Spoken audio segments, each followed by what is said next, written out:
can hear me, please reply with an emoji. If you can see me, reply with an emoji. Are we live? If you can see me, reply with an emoji. If you can hear me, reply with an emoji. All right, are we live? Are we live? I can see the comments rolling in already, even before we started the live. So, you guys' energy level, I want to covet it. I'm honest. I really want to covet it because you guys are just so on point. Please put your hands together for yourselves, please. Like, reply with an emoji. You guys, like, as in fist bump for you guys. You guys are the best, honestly. I love the energy level. Even before we went live, you guys are already commenting and asking, okay, how long are we going to wait? This, that, like, I covet this energy. You guys are the best. I will have done this, but then, like, who knows? All right. Good evening, everyone. My name is Eddy Kurrent, and I'm going to be the moderator for this evening's session. This is the live session, last session, sorry, for today. Last session for today. Today has been amazing. All the speakers we've had, all the sessions we've had, all the workshops we've had have been amazing. So reply with emoji. Reply with the emojis. Reply, you're welcome, you're welcome, you're welcome. Like I said, my name is Eddy Kurrent, and I'm going to be the moderator for this evening's session. All right. I just want to like brief us on how today has been for those that weren't available. So we started today's session by 12. We had Mr. Musa, where he talked about writing business plan and proposal.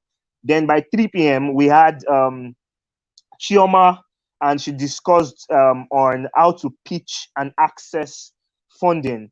While by 4 p.m. we had project management, which was taken by Kelvin. Now, drum roll, we are having the final session for today.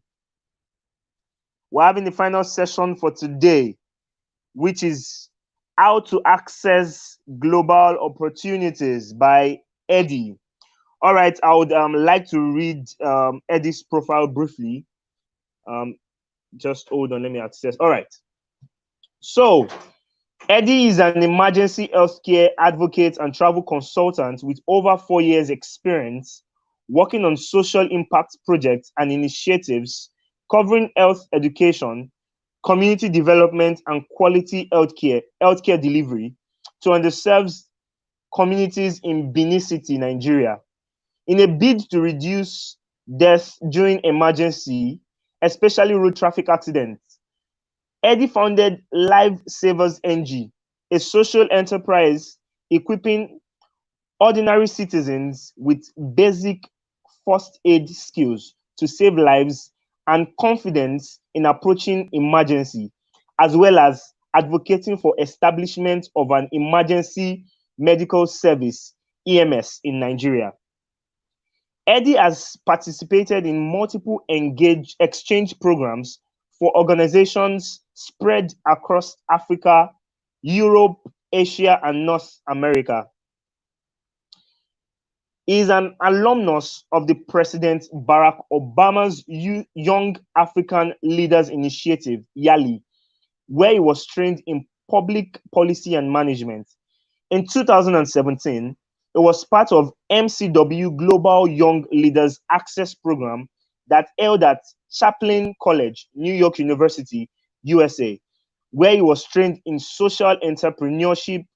And in 2019, he became the first and only Nigerian to have won the Alumni Ventures Fund from MCW Global. Currently, he is a final year medical student at the University of Benin Medical School in Benin City, Nigeria. Distinguished guests, ladies and gentlemen, audience, please, I want you to virtually put your hands together as we invite our final speaker for today. Ladies and gentlemen, drum roll, drum roll, drum roll, put your hands together for Eddy. Eddy, we are live. We are live. Okay, so can I go on? Hi, everyone. Yes, you can. Okay, hi, everyone. Hello, Eddy. Good evening. And thank you so much to the organizers for this event. First, I sincerely have to apologize for starting a little behind schedule. We're having some bit of technical issue. Ordinarily, I would have loved to present my slide, but I'm joining in with a laptop, so with a phone, so there was no way I could share my screen. Also, while on that, so I'm with my laptop here, so I'll just be going through my slide. First, I want to appreciate the organizers for this event once again, and please, as much as you can learn, do where to learn. If you have any question, you can drop them in the chat box, and even if after the session I'm unable to respond to your question, you can hit me up on any of my social media channel, more preferably Facebook. Just drop the message there, and I'll do it to respond. So, ordinarily, most of the times people ask me, okay, talk about global opportunities. And then someone once asked the question, is there any difference between a global opportunity and an exchange program? And then the reply I normally give them is that there's no difference between both of them. I'll give a little brief about my story for the next 2 minutes. I was in my first year in medical school. I started writing with the Nation newspaper as a campus journalist. And then sometime in 2014 or 2015, I can't remember the exact time frame, I was selected for a program by Tolerance Academy. It was funded by the United Nations Alliance for Civilization, UNAOC. So while I was at that program, I was opportune to have met fellow Nigerians doing very well. And then I was also lucky to have someone who was to mentor me in the group, in our side group. And he just finished from OAU, Obafemi Awolowo University, Ile-Ife, and he was the best graduating student. So during the course of the break, he asked me a very pertinent question. He was like, oh, so what do you do during your spare time as a medical student? I was like, I don't have spare time. I'm always reading my books and all and all. You know, the typical medical student response. For those that are medical students, they can attest to that. But the reply is, I don't have time. I'm always reading my books. So I was like, wow, that's cool. But then I asked him, so what do you do during your spare time? And then he replied, he was like, oh, man, when I was in 100 level 100 level end of session, I was in this country for a program. 200 level, I went to this country. 300, I went to this country. 400 level, I went to this country. 500, I went to this country. And I just finished NYC and I'm planning to go for another country. So I'm planning to travel to another country for another program. Then I replied like, oh, so it means that your parents must be very rich for you to be traveling all around the world. I was like, no, definitely not about how rich my parents are, but by reason of how I've positioned myself and I've gotten into most of these exchange programs and global opportunity. Then he sat me down that night and he explained everything I needed to know. And in the last couple of 4 years that I've been involved in developing myself so that I can access some of these global opportunity, I'm grateful to God I've gotten some of them. 2015, I was in Impact Lab Summer School, funded by MIT Africa Initiative.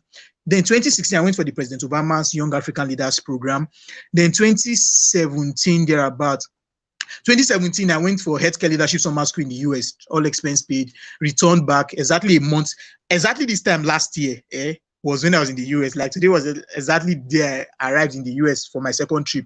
It's not last year, so it's 3 years ago. That was 2017. I went for the MCW program that I had at Chaplain College and New York University in the United States. Then came back. 2018, I got in on some programs, but I refused to travel for reasons best known to me. Then 2019, okay, I went first to African Health Agenda International Conference in Rwanda, came back, went to Michigan State University and a whole lots of other countries, and then got in on the Clinton's Global Initiative program that have been postponed to 2021. So those are just some of the programs I can remember. So first thing, most times people ask me, could we say that you are accessing this opportunity because you are the best medical student in your school? And then my typical, first, before I reply the question, I laugh. And then I tell them, no, I'm not the best. I'm not among the top 5 best in my class. I'm never among the top 10 best. But by reason of how we have positioned myself, and that's the reason, that's what I've come to tell you today. How you position yourself, one. And two, one thing, I'm sorry, a minute.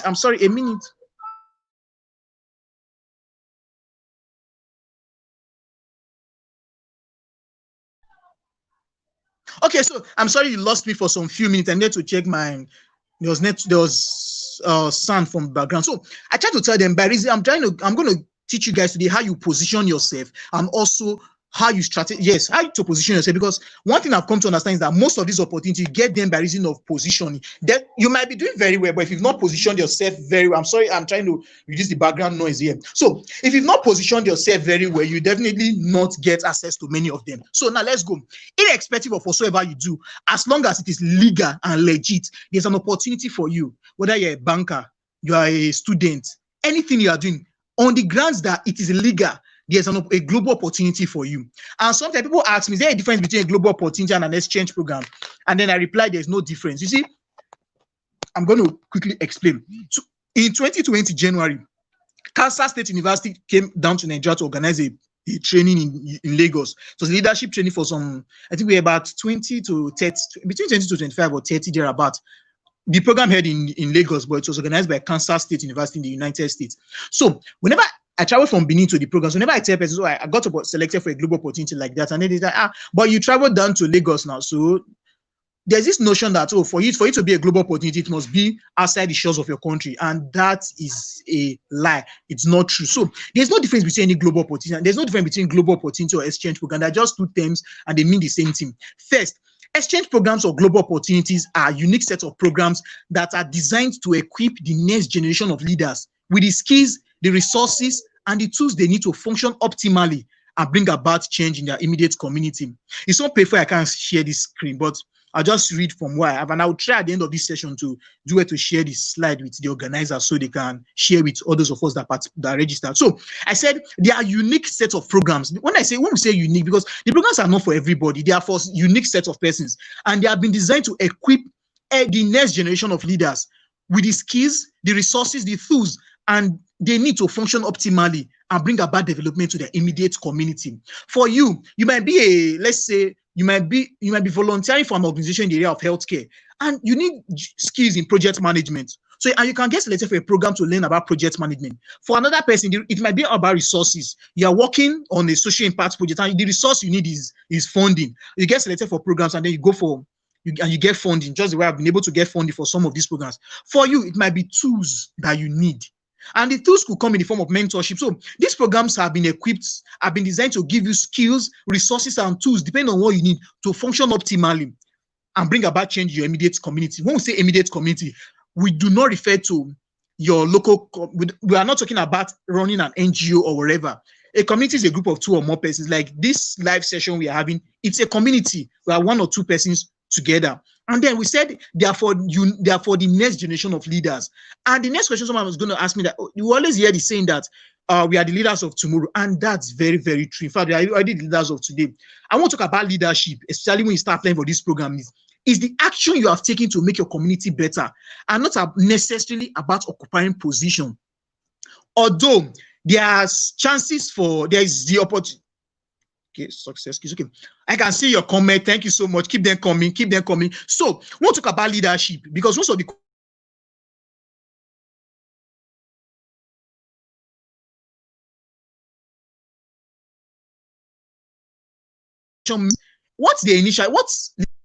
I'm so sorry you lost me. I think I had a call came in. So most of the leadership, when we talk about leadership, it's all about the actions you have taken to make your community better, and not necessarily about the position.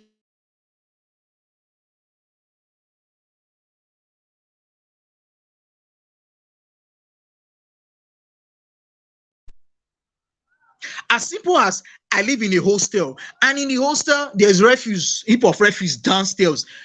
And why having heap of refuse downstairs? We've paid to the waste management team to come and pack them, and nothing has come out of it. And I organized everybody living in the hostel, like, guys, we can't continue to live in this hostel with refuse downstairs since they refuse to come. So let's just go pack them and put everything in a trash bin, so that this will reduce the rodents from breeding there, and so we reduce the spread of infection. That's leadership. It's not big, it's not small, it's that easy. So, and it could come in the form of conferences. Conferences are 1 or 2 days program. You go like 1, 2, 3. They are mostly no more than 5 days though. So they could come in the form of conference, like the One Young World Conference, African Conference on Emergency Medicine, World Business Dialogue. I have a friend that's gone for World Business Dialogue, Total Energy Summer School for those of you in engineering and co. They could come in the form of fellowships. Like, fellowships are more intense. Most of them last 6 weeks and above, like the Mandela Washington Fellowship, the MCW Global Fellowship, the Global Good Fund is also a good fellowship too. Global Health Corps Fellowship Program, although Nigerians are not eligible for that though. And there's also the African Youth Volunteer Corps. It's currently ongoing. And then the Study of the United States Institute for Student Leaders, SUSI. This one is basically for students not in final year, not in 100 level, and under 25 years old. So, and fellowships are more intense. You won't get funding. I get to study specific themes. They could come in the form of grants. So the Lumelu Entrepreneurship Grant is there. Peace First Grant is there. USAID, they give lots of grants. Pollination projects give lots of grants. A friend of mine even got pollination projects this week. This week that just passed. A Seed for Change grant is there. MCW Global grant is there. They could come in the form of training workshops like the yearly ROSC program in Accra, Ghana, a Shoka Change Makers program, Sabi Hub Accelerator, and others. They could also come in the form of jobs. They have people in Nigeria that are doing international jobs. They could also come in the form of scholarships too. Scholarships like Mastercard, Chevening, Commonwealth, Fulbright, and so many others. They could also come in the form of essay competitions. They also come in the form of competitions like World Bank essay competition. A friend of mine, two friends of mine, one from Cameroon and one from Nigeria, they both won the World Bank essay competition last year, and they traveled to the United States, World Bank headquarters, all expense paid for the program. They also, like Union Bank Rights Challenge was ongoing for some time on Twitter. Business pitch competition, whether you're even a photographer, there are photographic contests. I think there's one that WHO organized recently, just they wanted some photographs on how they can better spread the message of universal health coverage. They also come in the form of award, one Young World Journalist of the Year, one Young World Politician of the Year, Commonwealth Award, and so many others. And one thing, some of the benefits, a question someone is going to ask me is that what are the benefits we get from participating in most of these programs? I think I'm just trying to go through the comments. Okay, so see, the first thing it does for you is visibility. See, we live in a world where everyone wants to be known, and it is very good, but however, be known for something good. Imagine being selected for a program. Let's assume the Mandela Washington Fellowship, and then the U.S. Embassy in Nigeria features you on their across their social media channel. On USAID website, you are there. If I Google search your name, I'll see it, and it gives visibility to the work, to you and the work you do. So first thing it does for you is visibility. Friends, see, don't just live your life and the only people that know you are just your classmates or your colleagues. Please, you need to be visible. See, first thing is visibility for the work. Next thing, you also get clarity for the work you do to see clarity. On the grounds that years back in 2017, as a medical student, I saw that patients were dying in our emergency room, and I was also involved in a road traffic accident. And people die because we don't have a national emergency medical service in Nigeria as obtainable in developed countries. But so what can we do? I went through research journals and all the rest. And one striking thing I got from the recommendation was that in low resource countries where they don't have a national emergency medical service, if you equip Nigerians with basic first aid kits or their citizens, it's one of the ways of trying to mitigate against this dealt. Okay, so what can I do? I need to start up an organization. I didn't even know how to go about it. Vision, mission, social. Like I was clueless. I applied for the MCW Global Program and I got selected 2 weeks in US, got trained in social entrepreneurship. And when I came back to the country, we were able to start up the organization. Currently, we are able to scale into a business. One of our goals to, even for COVID, we had our long-term, one of our goals to fully launch the business scale of our organization by December. But because of COVID, we are trying to restructure everything. So you get clarity for the work. If not that I've gone for that program, I would have known about how social entrepreneurship runs and all that. I wouldn't even know what it was all about. I wouldn't even know how to even move an organization from being an NGO to a social enterprise and then to a business. Next thing, you also get credibility for the work you do too. See, there are some programs you get selected for, but you can leverage on those opportunities to, like, they just give credibility to your work. Like when you start discussing with some other person, like, oh, I've been selected for this program. Okay, so for him to have been selected for this program, automatically is credible. See, generally they apply for a grant. The grant is from an organization in Canada. I will keep the name secret for now. Although I wasn't selected, the only reason why they told me I wasn't selected was because they said my project proposal is not in line with their objective. But however, I read through their program, everything, I saw that it was in line. But so you never can say. And one of the questions they asked me at the end is that, how do you think you can make your project sustainable? I gave them an answer. And the program I told them I would look forward to attending, at least when I attend that program, is a 4-month accelerator program in the US. See, if I get selected, it's very difficult for me to go. I don't have 4 months to give to go for any program. The maximum I can go is 1 week, 2 weeks. And some days back, like this week, around Thursday or thereabouts, I got a mail that I've been nominated to attend the program. But this time they're trying to do it virtual and to wait for 4 months from August to December. And they're doing it virtual. This was a program I wanted to attend. So I'm trying to say that credibility. So the organization that nominated me to attend this program that will now be virtual instead of traveling down to the US, it's an organization that I've been part of in time past. So they just nominated, oh, get in this guy on board. Next, you also get mentorship too. See, I'm a product of the persons that I've been exposed to. So you need mentorship for what you do. So you can get mentorship too. And another thing, funding and investment opportunity. 2017, I went for MCW Global Program. 2019, my organization won their grant of almost $45,000 to scale the work we do and convert from an NGO to a social enterprise and then launch the business model. So people get funding opportunities from programs they're going for. There are lots of grants available to you. You also get opportunity to boost your self-esteem. You learn new culture. See, I tell people, don't just live your life in Benin City or in Lagos or wherever. See, leave Benin City, go to the north and also learn about their culture. Attend programs in the north, learn about how the culture is. Attend programs in Ghana, learn about how the culture is. Attend program in the US and also learn new culture. And finally, tourism too. Who does I like traveling? So who doesn't like traveling? So you get opportunity to see new places and very unique places. So the first question I'm going to ask me is, okay, so guys, where do we see this opportunity? First is your network. See, then this now boils down to another question, like why you need to develop a very strong networking skills. Who are the people you know? I tell people, I tell my friends, my colleagues in Benin, whenever we talk, like, see, you need to have all the people in your network, people that you know, these are persons that have gone for this program I aspire to go in for. See, network with them. Okay, I'm so sorry. There are youth from other countries on this program. I'm so sorry about that too. I'll try to make it more. I thought I was just saying to more of Nigeria. So, guys, let's go. So your network is one important thing you must learn to build. 2019, I don't know why I'm always using myself an example. Okay, 2019, I went for a program in Kigali. It was a friend that told me about the program. It was not on any opportunity website. And then this year, they sent me a mail that, they have a program they are trying to organize, all the expense paid in one of these African countries. I won't mention for security reasons now. So I told them, it's not possible for me to attend. I don't have time to give again in school. Like, I have so much to do in school. But I just shared the link with one of my very close, one of my boys. I'm like, guy, please go and apply for this program and do not share it with anybody. He applied, he got selected. So if he had not been my friend or we've not networked so far, I wouldn't have even shared it with him and the opportunities have just gone by. So friends, please, your network is very, very important. The next thing, social media, what are the pages you follow? And the next thing, opportunity websites, like the number one, the world number one is opportunitydex.org by Grace Ihejiamezu, www.opportunitydex.org. You get to see list of all the opportunities you can apply for, opportunities for Africans, and many others. And please, I always tell you, if you ever see an opportunity where they ask you to pay before you get selected, the chances that it is fake, it's almost 99.99%. It's almost. So just try to, whenever you see an opportunity, they're asking you to pay, please, I encourage you to do your background search, and the chance that it is fake is almost high. So what are the strategies you must have as colleagues before you start applying for programs, friends? First, have the right mindset. Don't apply because I want to travel out of the country, I want to get out of Nigeria, I want to get out of my country, the government is misbehaving, so I need to get out. Please don't do that. Have the right mindset. I'm going there because I want to learn such that I can scale the work I do in my organization, I can elevate my work.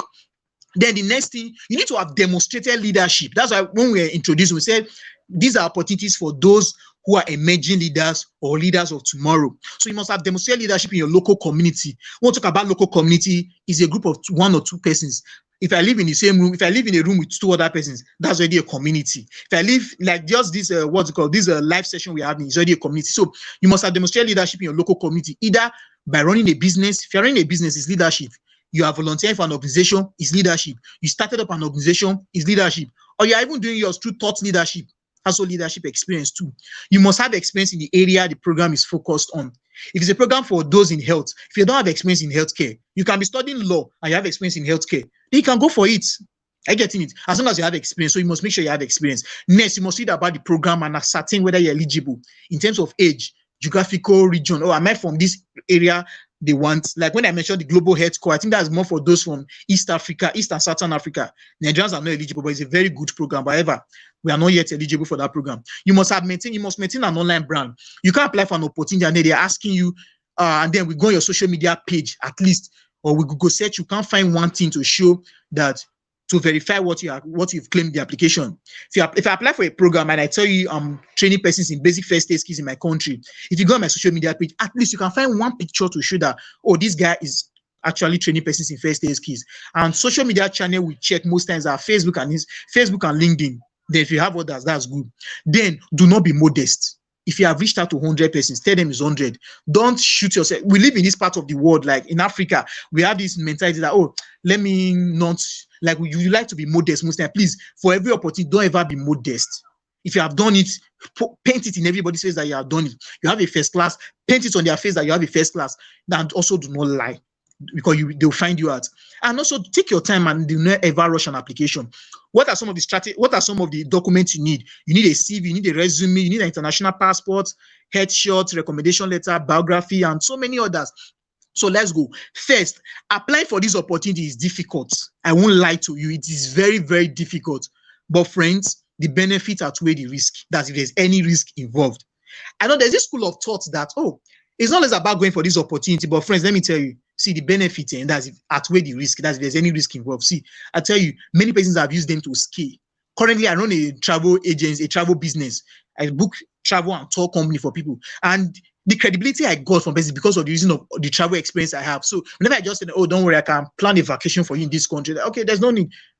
I will send you the money and then plan the vacation. See, I've been able to leverage on this opportunity. I've gone this travel experience. So as I tell people, see, there's a school of thought that it's not less about going for this opportunity. But friends, let me tell you, the benefits outweigh the risk. That's if there's any risk involved. So first, it's a difficult process, but the benefits are very invaluable. Okay, so next, you must ensure that you have all your documents handy. Don't make the mistake of always having all your documents in your laptop, and then sometimes there are opportunities you can just get and then you're not with your laptop. So have them handy, save them in a Google Drive or in your Dropbox. Then on the part of CV, please submit an ATS worthy CV. A CV that can scale through the applicant tracking system. And also in the right format. If they tell you PDF, please submit PDF. If they tell you Word, submit Word. If they tell you put it in zip, put it in zip. What's the applicant tracking system? So I'm so sorry. For those that are expert at CV review, they'll tell you that, see, if your CV does not meet the applicant tracking system, the chance that you're not getting another opportunity is so high. So please make sure it's ATS worthy. Yes, have very good headshots. It should be professional with good resolution. I'd say, like, let me just at this point. So that I tell my friends, whenever I see, if you don't have the clothes to use, borrow the clothes, borrow a phone, snap a good headshot, drop it, and keep it and save it in your Google Drive. So please have a very professional headshot, and also have the data page of international passport handy. Don't wait to get selected for an opportunity before you go and get an international passport, whether you're from Nigeria or whatever country. If you're from Nigeria, you know the bureaucracy involved in getting an international passport. See, you need to be way ahead, prepare way ahead. Then, if you're submitting a recommendation letter, these are things you must note. First, it must be on the letterhead. If you ever submit a recommendation letter and it's not on the letterhead, it is fake. I've sat on panels for some of these opportunities I've assessed. I've reviewed applicants' application, like I've read many applications. If you are submitting a recommendation letter, it's not in the letterhead paper. To us, we just think, oh, this applicant is lying. Next, it must have the details of the person that is recommending you. Don't just write a letter, it's on the letterhead, and then next thing, at the end, thank you, Eddy Kurrent. Okay, thank you so much, Jennifer. Okay, I'll do that. So, when submitting a letter, a recommendation letter, please make sure it's on the letterhead. And next thing, make sure the details of the person recommending is on that letter. Don't just write a letter and then the next thing under, thank you, Eddy Kurrent. Who is Eddy Kurrent? Is he a ghost? Okay, so put Eddy Kurrent, social entrepreneur at this, social entrepreneur, travel consultant at this. Put the details, put the email address, put the phone number. We might want as email address, not necessarily phone number, but should there be need, you can put. We might want to make further inquiry. So as much as possible, please, the details of the person must be there. Your letter must be signed or stamped, either manually or electronically. Don't ever submit a letter that is not signed or stamped. It's not unofficial. It's unofficial, and automatically they will trash the application. Please try to get recommendation letters from organizations that are reputable or individuals with reputation. Most of all the letters I've gotten, they are for most of the programs I've assessed, and they are very from strong bodies, like very strong organization. So that's why we always encourage students, please, you need to be volunteering for organization. If for no other reason, but at least to get access to recommendation letter. That's why if you volunteer for us at Lifesavers, there's never a program you ever apply for and you need a recommendation letter that we will never give you. Two of our team members just got selected for the Millennium Campus Fellowship, and especially one of them, like his recommendation letter was something that gave us issue. The link never came. We never saw the link. Like, it was on the day of the application was ended. That's when we finally got access to the link and we submitted. And to the glory of God, he got selected. So please get from organization. And I tell you, please, whenever you are submitting a letter, don't just give it to your lecturer or the person to write for you. Write the recommendation letter yourself and give to them to put in their letterhead, on their letterhead paper. This is the reason why I encourage you. See, most if you give your lecturers, you know what they normal. Well, lecturers might just write 3 lines. This is to certify that Eddy Kurrent is a medical student at the University of Benin. I've known him for the past 2 years. He's my student and I've worked with him. I accept the assurances of my warmest regard. Thank you. See, that's not a letter. It will not scale anywhere. So write it yourself. Write extensively about yourself. how this person as you have gotten to work with this person, what they've seen you done, and how this program will be of impact. You can write like 3 pages, give to them, then they will merge it into they will try to remove whatsoever they think they are not okay with, comfortable with, and they put it on the letterhead. That's what I do for most of the programs. I write the letter myself, and then I give to whoever I want to recommend me. See, that's the best principle, except it's a recommendation that it's secret, where they just send the link to the person recommending you. So first, on the part of biography, first you must determine the format the application committee wants. Let me quickly check the comment section. I just want to check the comment section for some few minutes. Oh man, thank you so much. Oh, I'm seeing Julia Warire. Thank you so much. Are you related to me? I think you send me a message on social media, please, when we are done with this session. Julia Warire. We could just be cousins, you never can tell. Okay, so that's by the wayside. So first, you need to determine the format. Is it the first person pronoun or the third person pronoun? It's so unfortunate that I can't present this slide. Okay, so I'll share the screen with the organizers later. Yes, okay. Someone is saying church recommendation probably don't have enough effect. See, I try to tell you, please it's better to get from an organization than to get from a church. Although, because you never can tell who's reviewing this application. Basically, just be from a different religious group and you just never can tell. So just be on the neutral path, get from organization. I've reviewed application for persons for a program, and I've seen from the churches. But okay, of course, I'm a Christian, okay, and the person was sending recommendation letter from the church, and okay, no problem. I just overlooked. But for some persons, they might not overlook. I get it, because of course your pastor will definitely say something good about you. You're a man, will say something good about you. So it's almost it's somehow. So determine the format. Is it first person or second person pronoun? First person pronoun has to do with the use of I. I am Eddy Kurrent, a final year medical student at the University of Benin. Third person has to do with Eddy Kurrent is a final year medical student at the University of Benin. So determine the format. But if no format is stated, go for third person pronoun and you will never be wrong. Do not exceed the word limit. Do not ever, don't even go a word above. Don't ever make that mistake. On the grounds that we want to check, can this person would this person keep to, keep to instruction? Also, do not include personal details like your age, marital status, number of children, position in the family, religion, favorite color, secondary school you attended. It's not necessary in your profile. Those things they are waste of words and getting it. So they are not necessary. They are not necessary in your profile. They're also not necessary in your CV. Also, avoid use of abbreviation as much as possible, except universally recognized ones like WHO, UNICEF, UN, and the rest. But if you must use an abbreviation, but at the first instant, make sure you've already given us the full meaning. Also, in your profile, include details such as your interests. What are you interested in? What are the things that strike your interest? What are you passionate about? Education, what class of degree do you have? I always tell you, please, if it's a first class degree, in fact, put it there. If I ever review an application for any applicant, for most scholarship application, then first thing, the opening sentence is always, let's assume I'm a medical student. Let's assume I studied, let's say, banking and finance, and then I made a first class. The opening sentence is going to be, I am Eddy Kurrent, a first class graduate of banking and finance from the University of Benin. Like I said, I don't have to be modest, because whenever I see that, oh, this guy is a first class holder, man, this person is very brilliant. Let us know the relevant organization you have volunteered with in your profile. If you have won award, include it. If you have won grant and you have managed them, include it. Also, having said that, okay, so you can go through my profile and the profile of every other applicant too, at the profile of every other applicant, and see how it was structured. Like you saw the introduction, Eddy Kurrent is an emergency healthcare advocate and travel consultant. From the opening sentence, they can already see that I've told you what I'm passionate about is emergency health travel consultancy. I went further to the next paragraph. In a bid to reduce death during emergency, I started up Lifesavers NG. That's my leadership experience. Okay, in CV, is it wrong to include marital status? Yes, very wrong to include marital status, except they ask you for it.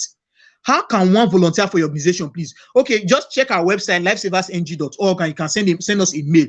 The team will get back to you on that. Okay, Julia Wong, are you sure we are not cousins? You must blow your trumpet. Please send me a message. We need to check whether we are cousins. Okay, that's by the wayside. So the following paragraph is an alumnus of so-and-so program. I'm telling you the program I've participated in. So now let's go to essay, because I know this is where many of us find it difficult. First is that you must write your essays very well. And this essays provide the opportunity for the organizing committee to get to know you better and the work you have done and your interests. You must mind the language you are using. And do not over exaggerate. Also Okay. Oh, thank you so much. Lifesavers. No, not lifesaver. Lifesavers. There must be S after the arrow. Lifesaversng.org. So ensure that do not over-exaggerate and also do not lie and also do not be modest.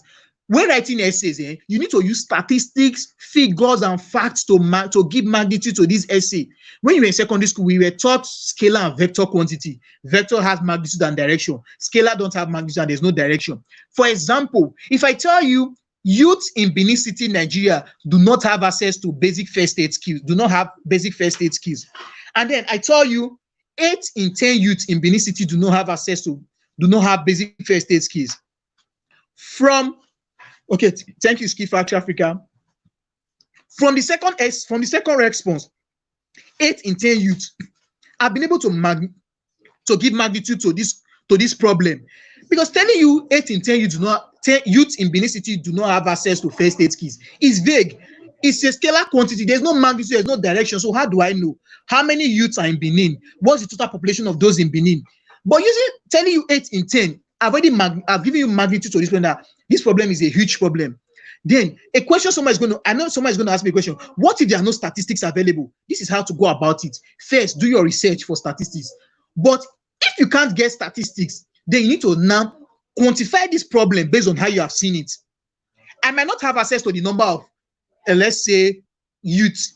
I'm giving an example in Benin City that become victim of drug abuse. But over the years, because I've lived in this city, I'm like, okay, with the way I've seen this problem in this city, I think in every 10, I can find 6 youths that have been victims of drug abuse. So you need to quantify it based on how you have seen it. And when quantify, use statistics like 8 in 10, 9 in 10, 5 in 10. Are you getting it? Don't use 6,000 because you never got access to it. But using 80%, 90%, whenever we review essays, so a minute, please. Can you just give me a minute? Let me quickly just plug a minute, please.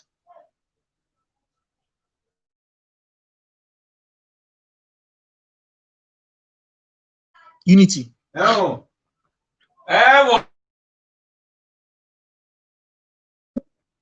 Okay, guys, I'm so sorry about that for the breaking. I'm trying to cut to reduce background noise. So when we review application, then we start seeing stuff like 50%, 30%, 80%. What ordinarily comes to our mind is, oh, there were no statistics available, but this applicant was able to give magnitude to this problem based on how he or she has seen it over the years. So statistics, figures, and facts must be used to give magnitude to your essays. What comes to our mind is that this person is not okay. Okay, so I just went through your. Thank you so much for the comments. Keep them coming. Also, you need to learn how to use what we call storytelling when giving magnitude when writing your essays. And in storytelling, the easiest one is what we call the Fritiax pyramid of storytelling. I would have loved to present this slide, but it's just not possible. So you can just check it online and learn how we use the Fritiax pyramid, the setting, rising action, climax, falling action, and then closing action. I will give an example towards the end of this session. You also need to leverage on people, places, and times. People, place, time, and organization to show credibility and also magnitude to your essay. For example, if I tell you, as a medical student at the University of Benin, I noticed that patients were dying upon arrival most times because they never had access to pre-hospital care, and this is because a national emergency medical service is lacking in my country, Nigeria. From this story, I've been able to leverage on people, patients dying, places, University of Benin, Benin City, Nigeria. Times, as a medical student, maybe let's say as a 4th-year medical student, I get it. Organization, I never use organization in this session. So you need to leverage on people, places, and times. And also include third-party links in your essay. Whenever you write an essay for an application, please let's assume Victoria Wana organized Ski Factory Africa, and it was reported on the Nation newspaper. Now Victoria Wana is applying for a program in, let's say, the MCW Global Program, and then she needs to share what she has done in terms of youth engagement in Nigeria. She can go and copy the link from the Nation and include it in the essay. Because whenever we see it goes to show that, oh, this person is verifiable. Imagine a third party reporting about you. Third party links are the most preferred. If you don't have third party links, then you can put your website. Whenever I'm applying for programs, first of all, is third party links that have reported about our work that I include first before putting my organization website. I also give a typical. Okay, I'm just trying to check the time so that we don't spend so much. So, and what I'm trying to say, please, as much as possible, do not shorten this link. Don't use bits.ly or bits. Yeah, I think it's bits.ly to shorten link. No, whenever you use bit.ly, it's very short. And then whenever I'm reading your essay, I might think it was a mistake on your part. But if I go through an essay, let's say a 10-sentence essay, and then I see that one full sentence has a link, www.newshowspaper.ng.com/Victoria1/skill factory Africa/. What comes to my mind is that this applicant did this deliberately, and then I will be tempted to go over it. Now, the most common question you have seen is, tell us your leadership experience. Friends, this is very easy. Now, whether you are a volunteer at an organization, though, you run a business or anything, own the success story. If you volunteer with us at Lifesavers, one thing we always tell them is this: and if you have won a grant, write it in your CV, in your essay that I was part of this organization and we won let's say a grant of $10,000, and we used it. I'm giving an example, it's not $10,000 too, and we used it in managing this project. You must own the success story. It's not only for the founder of that organization. Own the success story. And leadership questions are answered using what we call the STAR L approach. STARL. S as in school, T as in time, A as in apple, R as in room, L as in life. Okay, so that is this general principle of answering a leadership question. STAR L approach. S means situation, T for task, A for action, R for results, and then L for lessons learned. I'll give a quick example. Now, you need to give us a situation. Like we said, leadership is what? Action. So for you to have an action, there must have been a situation. As simple as a medical student at University of Benin, I noticed that patients were many patients that come into emergency rooms in Benin City, Nigeria, end up dying few minutes upon arrival, or before arrival at the emergency room. I've given you a situation I found myself in. Medical students, sorry, not medical students, people dying. Then what task was I meant to carry out? Oh, okay, I discovered that this was a huge problem. So I researched journals and discovered that a recommendation states that if we train persons in basic first aid skills, it will help to mitigate this death, help to reduce this death. That was task. And then what action did I carry out? Oh, I started up a youth-led organization, a social enterprise, and then we train persons in basic first aid skills. That's the action. And then what results have we gotten in the last 2 years, in the last 24 months? Yes, okay, yeah, that's the L approach. Thank you, or no segbe. In the last 2 months, in the last 2 years, we've been able to train 618 persons in basic first aid skills. That is that easy. What situation did you find yourself? Oh, you discovered that the bulb in your hostel room was bad. You reported to the porters. For 1 month, they never came to repair it. Exam is approaching. Your roommates and yourself, you guys cannot read. So basically, what you did was to call your roommate. You guys contributed money. You repaired the bulb, and then you guys could read. And then at the end of the session, your results came out, and everybody did very well. That's leadership. It's not hard, and it's also not simple too. Again, so you must give us a situation, a task, an action, and then a result. Do not compartmentalize. You can write everything in 2 paragraphs. Are you getting? But do not say, okay, situation. You give a situation, task. No, it's not done like that. Just merge everything and write everything in one format. And then on the part of result, we always tell you whenever you need to use what we call the ASAP model of measuring most of social ASAP model in social impact. ASAP, where in measuring results, okay, Precious Dominic, thank you so much. Ojetu Elizabeth, thank you so much. Okay, so for lessons learned, I didn't give a typical example. Now, let me read an example here I have on my slide. Tell us a leadership experience. Many A-level students in Nigeria find learning A-level biology difficult due to the difference in the UK and Nigeria biology curricula. I thought to myself, I could help other students pass this course by becoming a tutor since I have a good grade in it. From the introductory paragraph, the situation was that many A-level students in Nigeria are finding it hard to learn A-level biology. What was the task? I thought to myself that, basically I could help students since I had a very good grade in it. The next paragraph started. So I tutored over 100 students for a duration of 9 months, where A-level biology was made easier by giving and following up on assignments, giving real-life experience to biological concepts for easier and faster understanding. That was the action the person took. Now, what was the result? The examination results were released the following year, and success rate increased by 30% from the previous year. Is that easy? So from this, you can always see that there was a situation, there was a task, there was an action, there was a result. Now, for lessons learned, you could state that from this whole experience, I learned that if students have access to better learning experience, they could do very well in learning the difficult biology curriculum.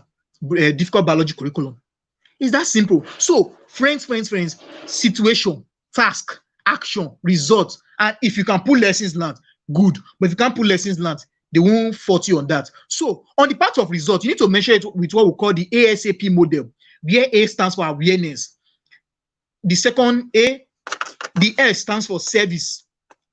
The second A stands for advocacy, and then the last P stands for philanthropy. Now, let's go. At Lifesavers, let me use my organization as an example. We have what we call Safety Tuesday, where we always create awareness on base. We try to debunk some of the myths surrounding first aid, giving first aid to people, and we share it on all across our social media channel.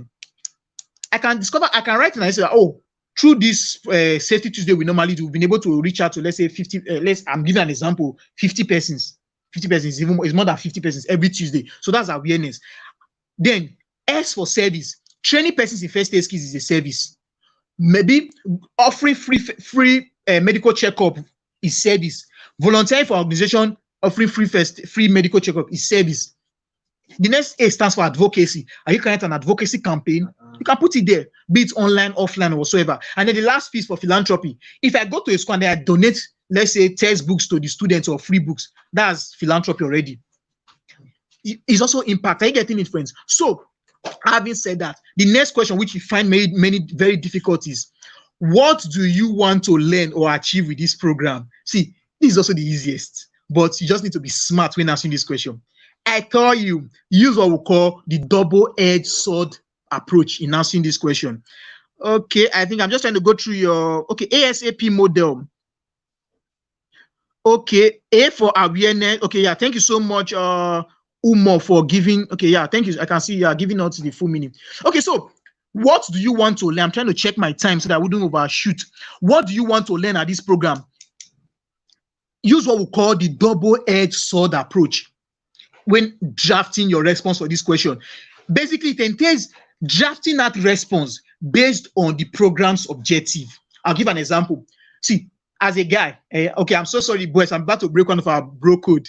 Okay, so if I see a girl that I like, basically and I need to be a friend, I need to make friends with her, the first thing that comes to mind is, I need to go let me try to know what does this girl likes, like what are her interests. So whenever I initiate a conversation with her, I'm going to make sure that my conversation first, at the introductory part, all conversations will be centered around what she likes, because she'll be comfortable to pick up the conversation, to continue the conversation. And then whenever I see that she's not comfortable, then I can now start shooting my shot.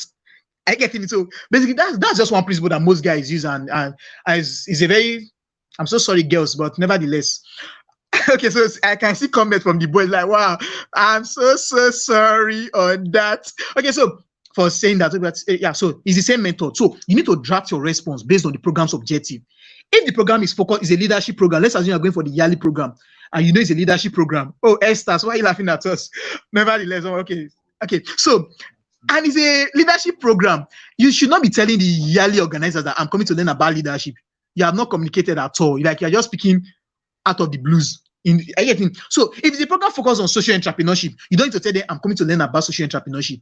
Never. If the program focused on, let's say, I'm going for a master's in global health, I'm now starting, I want to learn about global health because global health will help me do this. No, you've not spoken. This is what you do. If it's a social entrepreneurship program, this is what you do. Type on Google, open like 5 tabs. This is what I do to research. I'll type. As long as I've read that this is a social entrepreneurship program, curriculum for social entrepreneurship arts, mention some of the top 5 schools. Let's assume Harvard University. Open the tab and leave it. Go to the next tab. Curriculum for social entrepreneurship at, let's say, New York University. Do the same thing. Then go to another tab. Curriculum for social entrepreneurship at, let's say, Johns Hopkins University. Mention some of the top 5 schools. Then go through their curriculum. From those curriculum, you now start picking some of those key phrases and key words that you know they are relevant to the work that you do. Don't worry, I'm going to explain. I know it's looking complex, but don't worry, I'm going to break everything down. Because this is what we call industry-specific keywords. If you're not using the industry-specific keywords when answering this question, your essay will not scale. Your essay will definitely not scale. Now, there are some keywords we need to see in a social entrepreneurship application. I get it. So if you apply for a social entrepreneurship program, you're not using those keywords, you have not started communicating with us. Now, if I type on, for social entrepreneurship, some of the keywords you will see: mission and vision, sustainability, volunteering, volunteer management, monitoring and evaluation, impact, stakeholders, design thinking. And these are some of the keywords you can see from this website. Oh, this program, according to, let's assume, Ski Factory Africa is organizing a boot camp and they want to train youth in social entrepreneurship. Good. And then I've gone to those universities' website and I've seen that, okay, these are the curriculum and these are some of the keywords in social entrepreneurship. I can start drafting essay at this program by Ski Factory Africa. I want to learn about design thinking in order to better position, in order to better plan programs for the organization I volunteer with. Also, I look forward to learning about sustainability because in the next 5 years, I want to ensure that my organization is sustainable and do not always rely on donor funding. So also, we have been able to train 100 persons in let's say CV writing. I'm giving an example in Benin City. At this program, I want to learn monitoring and evaluation so that I'll be able to monitor and evaluate the progress of this organization I volunteer with. Can you now see that you are communicating rather than telling Ski Factory Africa that, oh, I'm coming to learn about social entrepreneurship? Also, if it's a business and entrepreneurship program, you need to do same thing too. What are those keywords? Go on Google, type key universities that you know they are very good when it comes to business and entrepreneurship. You start seeing words like business pitch, launch, venture, resources, business proposal, business model, leadership in the business space, customer relation, marketing strategies. You can start the sentence at this. I'm interested in the business and entrepreneurship program because I want to learn about marketing strategies in order to better market the products I sell in, let's assume it's perfume business I run, in order to better market my perfume business. So those are some of the keywords we want to see because this curriculum, when you start telling them these things, because these are the things they want to teach you. Now you're telling them that, oh, you're coming to learn about these things. Whatever, rephrased, you get to trust you. They get to say, this applicant is communicating. Did you get it, friends? If it's a public policy program, like you're going for the yearly public policy management program, I'll read a typical example. I have one here. You don't need to start telling them, I'm coming to learn about public policy and management. And so it's vague. Start telling them, oh, I want to learn about public policy objective, because those are the curriculum they want to be teaching you. And you must be tying it. As I learn about this, it will help me do this. I will learn about this here, it will help me do this. I will learn about this, it will help me do this. That's how to go about everything. Go on university websites, top universities, research these words. It's a program on leadership. Don't tell them I'm going to learn about leadership. Don't ever make that mistake. Leadership is action. Like when we started, I told you leadership is action. I'm looking at time, you know. Okay, I told you leadership is action. And for action, you need that there are some key things you need to know in order for you to take action. What are some of those key things you need to know to take action as a leader? How to conduct effective meeting, how to build team, how to take decision as a leader, how to make leadership continuum, how to have collaborative leadership, how to develop ethics and value in leadership. So those are some of the key things. Communication in leadership, emotional intelligence in leadership. You need to just be giving us those words. But as you are writing those words, you are telling us how it will help you, how it will help you, and how it will help you. Let me read a typical example. You apply for a global and public health program.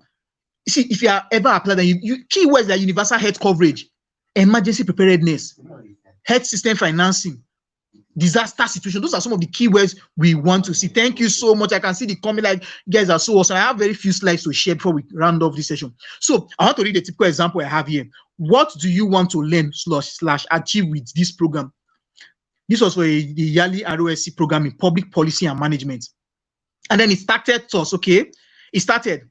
I have been involved with student politics and lawmaking in my university faculty of Education Student Association for the past 2 years. And I have held position as secretary of the welfare committee. I decided to apply for the yearly public policy and management track because I want to become better at what I am doing. Now, the applicant started. Third paragraph. At this program, I want to learn about public policy objectives, responsibilities, and strategic thinking. I hope to be trained on the process of policy formulation, implementation, and how we can make policy making more participatory, which is lacking in Nigeria and Africa at large. Continuation. I intend to hold an elected position someday. I want to learn about public management models, as this is one area Africa is finding it difficult to properly manage for the benefit of its citizens. I wish to equip myself with skills needed to successfully handle such capacity required. So I wish to equip myself with skills needed to successfully handle such elected positions, building on my technical and leadership capacity required.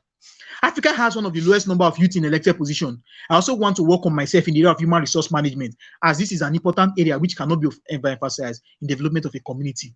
At the end, this applicant was just giving you some of the keywords you can find in public policy. So let me read one more for social entrepreneurship. This was a program I applied for.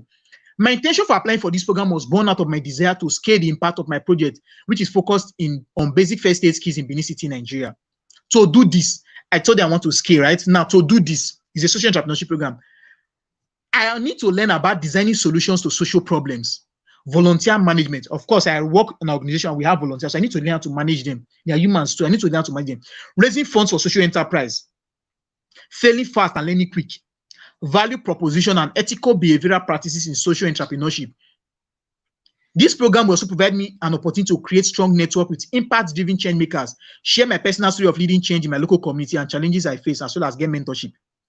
This program will also help me learn new ways of making impact in my local community, train young change makers in order to follow an unending cycle of positive change and community development. So at the end of the day, what I'm just trying to say is I'm just going to give you keywords. I didn't tell them I'm going to learn about social entrepreneurship. I was just giving you the keywords you can find in social entrepreneurship. Now, motivation letter for those of you that are about to go in for master's program, whatsoever name they call it, whether a motivation letter, statement of purpose, or whatsoever, they are all the same thing, or state letter of intent. And they are more common for scholarship application. Grand rule, it must be in the first person pronoun. I have never seen a motivation letter in third person pronoun. I have never seen. That is why most times they will tell you that if they ask you to write your biography and they asked you in more than 150 words, it's almost, they are almost asking for a motivation letter. Also submit in the format they asked you, except if they didn't give you any format, please put it in PDF. It's better. Properly title your document. Write it in paragraph. Your first and introductory paragraph should be your profile. Opening sentence: I am a Nigerian medical student passionate about first aid. Is that simple? Opening paragraph should be your profile. Who are you and what are you passionate about? If you have a first class, see, paint it on our face. We need to see that you have a first class. Paint it on our face. Second paragraph, you need to start telling us about your leadership experience. Second, third, and fourth paragraph, depending on the length of the words. Your leadership experience basically has to do with using the star L approach. Depending on the number of words, you can write 2 leadership experience, you can write 1, depending on the number of words they asked you for. And leadership experience must be in line with the program. I have experience in journalism. I've worked as a journalist, as a campus journalist. So if I'm applying for a journalism program, I won't start telling you about lifesavers and you will never see it. Are you getting me? So then the subsequent paragraph, let's say the 4th or the 5th paragraph, depending on how long the words is, you need to start telling us what you hope to learn using the keywords. And I've given you how to go about what you hope to learn. Do double-edged sword method, go on university website, get keywords and key phrases. Then subsequent paragraph, start telling us what you can contribute to this program. Now, I'm going to explain something here. I need to chip in something here, especially for those of you applying for master's program. See, I tell you the same. First, if I'm applying for a master's program, after telling us your leadership experience, okay, so first paragraph, your profile. Second, third paragraph, your leadership experience. Third paragraph, what do you hope to learn using the double-edged sword method and getting keywords? Then subsequent paragraph, start telling us your post-program plan, except for those applying for masters. What do you hope to do in return from this program? All your wildest dreams, please write them. Even if it's unachievable, you need to put them down there. You never can tell. This year, I told you January, I applied for a grant. I didn't get it, because they said, the reply was that your application is strong, your project is good, but this is not in line with what we hope to fund. Although I read their program objective and it was in line, but nevertheless. So, and one of the key things I told them about how I'm going to scale my project is, there's a program I need to get on, is in the United States, 4 months, or like 4 months in the US. And of course, I can't travel to the US for 4 months. It's not possible. I have school and I have other things to do. But I just wrote it.